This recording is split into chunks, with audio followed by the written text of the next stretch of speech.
Un nombre est composé de chiffres.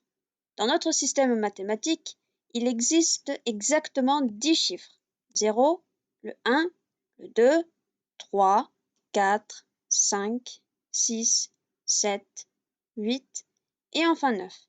Attention, il ne faut pas oublier le 0, qui est aussi un chiffre. Prenons un exemple. Prenons le nombre suivant, 1052. 1052 a 4 chiffres exactement, le 1, le 0, le 5 et le 2.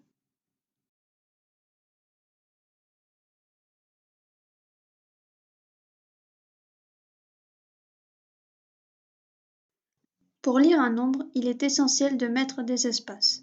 Alors, ce que l'on va faire, c'est que l'on va regrouper les chiffres par tranche de 3 en partant de la droite. Prenons un exemple. Prenons un nombre, n'importe lequel, et plaçons les espaces. Prenons par exemple le nombre qui est écrit sur votre écran. Dans la première ligne, vous avez le nombre sans espace. Maintenant, tranchons ce nombre. Regroupons les 3 premiers chiffres en partant de la droite. Les 3 premiers chiffres en partant de la droite sont 5, 4 et 9. Donc, entre le 0 et le 5, il faudra un espace. Il faudra faire de même pour la suite. Et donc, entre le 1 et le 0, le premier 0, vous aurez un autre espace. Dans la deuxième ligne, vous avez alors le nombre avec les espaces.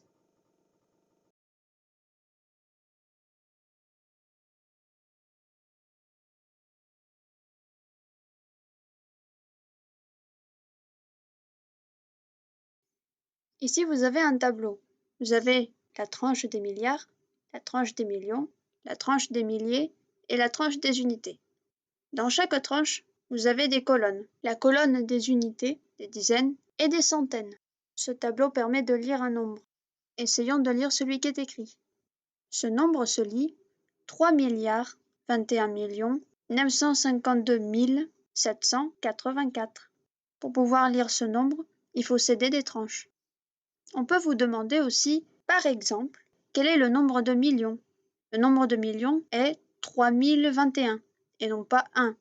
1 est en réalité le chiffre des millions. Il ne faut pas confondre.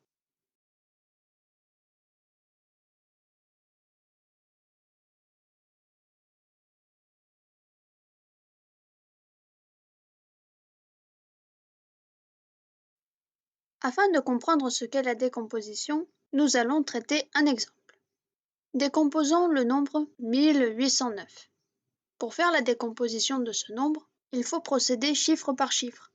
Le premier chiffre est 1, puis on se focalisera sur les nombres suivants, c'est-à-dire le 8, le 0 et le 9. 1, c'est le chiffre des milliers. On a 1 millier, 8 centaines et 9 unités. Donc, ce qu'il faut écrire, c'est 1000 fois 1 plus 8 fois 100 et enfin plus 9. Si vous faites l'addition, vous retrouvez le nombre de départ. C'est ce que l'on appelle la recomposition.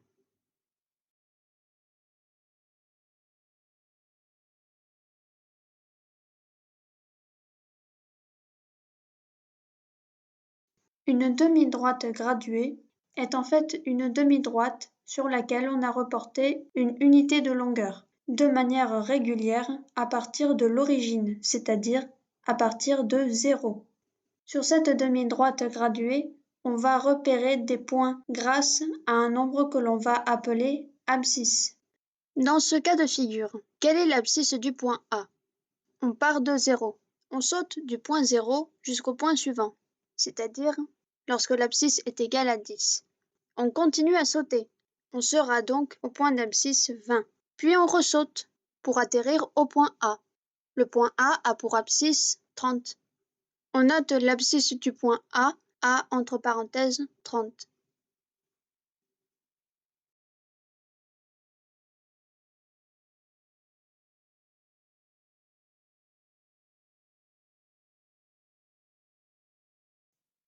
Lorsque l'on veut comparer deux nombres, il suffit de repérer quel est le plus grand et quel est le plus petit.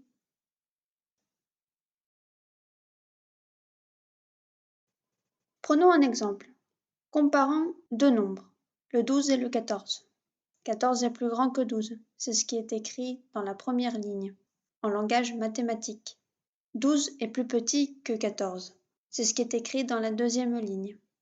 Le symbole plus grand que se trouve dans la première ligne et le symbole plus petit que se trouve dans la deuxième ligne. Pour ne pas les confondre, il faut juste repérer qui pointe vers qui. Si un nombre pointe vers un autre nombre, alors ça veut dire qu'il est forcément plus grand que l'autre. Dans l'exemple, 14 pointe vers 12. Ces deux lignes sont équivalentes, c'est-à-dire qu'elles veulent dire la même chose.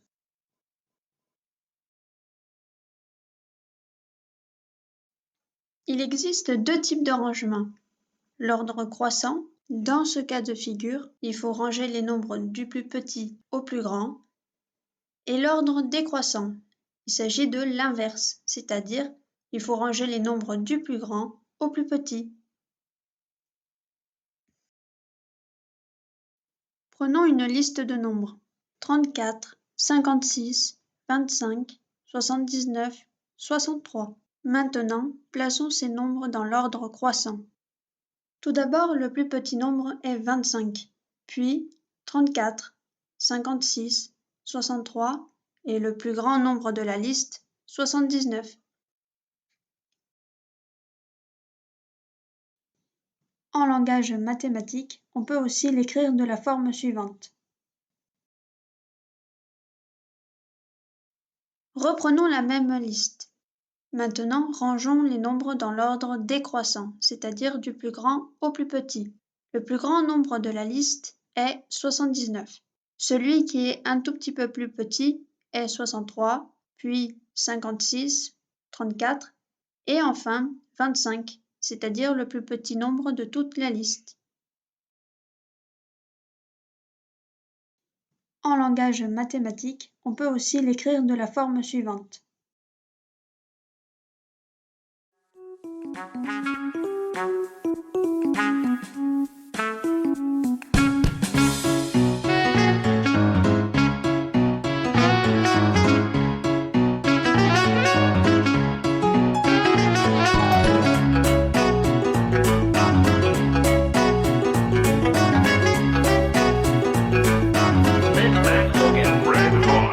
Now go!